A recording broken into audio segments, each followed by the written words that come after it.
ได้มีแจ้งการจากกระทรวงการต่างประเทศแห่งสาธารณรัฐประชาธิปไตยประชาชนลาว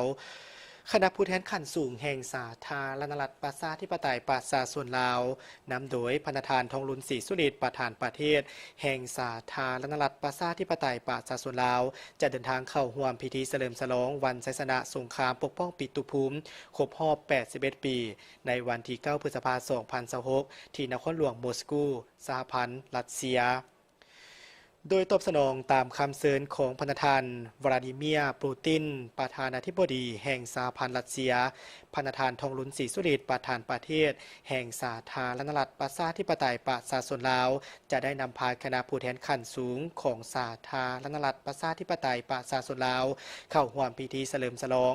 วันชัยชนะสงครามปกป้องปิตุภูมิครบรอบ81 ปีซึ่งจะได้จัดขึ้นในวันที่ 9 พฤษภาคม 2026 ที่นครหลวงมอสโกสหพันธ์รัสเซีย